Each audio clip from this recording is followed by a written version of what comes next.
तब तक घर वापसी नहीं होगा। सारे बुरखे वाली जब तक भगवा गमछा नहीं पहनेगी तब तक भारत में तो नफरतवाद नहीं खत्म होगा। जब तक अफजल या इसकी औकात देखो, औकात, इसकी हालत तो देखो, इसकी हालत। पिद्दी ना पिद्दी का शुरुआ, एक कंटाप में 4 बार गिर गिर के उठेगा ये। हाँ भाई, एक कंटाप में 4 बार गिर गिर के उठेगा तू। कान खोल करके सुन ले, किस तरह की बकवासें कर रहा है तू, क्या भौंक रहा है तू।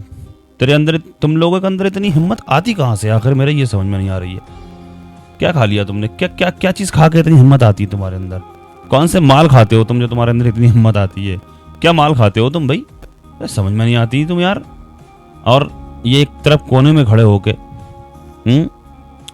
एक बिल में खड़े होके, ये माइक पे खड़े होकर तुम इस तरह की हरकतें करते हो, इस तरह की गलाजतें तुम मुंह से निकालते हो। कभी मैदान में इस तरह की गलाजतें मुंह से निकालो तुम। हाँ, किस तरह की बातें, यही बातें अगर कोई मुसलमान अगर करते, इसी तरह की बातें अगर कोई गैर मुस्लिम औरतों के लिए, अगर खवातीन के लिए बोल दे अगर इस तरह से, तो शायद उसको जो है लव जिहाद का नाम भी दे दिया जाए, उसको जाने किस किस तरह के नाम दे दी जाए, उसको आतंकवादी जाने क्या क्या बोल दिया जाएगा उसके ऊपर, हो सकता है भाई।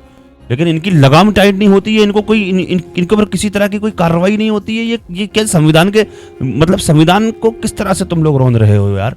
ये क्यों ऐसी बातें कर रहे हो? तुम अपने घर संभालो भाई, तुम अपनी औरतों को संभालो ना, तुम अपने घर की बहन बेटियों को संभालो। तुम्हें क्या मतलब है कि घर वापसी नहीं होगा, कि जब तक घर वापसी नहीं होगा, कि नकाब उतार के भगवा नहीं होगा, ये नहीं होगा? तुम्हें कहां से इस चीज की कौन परमिशन दे देता है तुम्हें इस तरह की बातें करने की? है कौन सा तुम्हें संविधान इस चीज की इजाजत देता है? अपनी जबानों को लगाम दो तुम।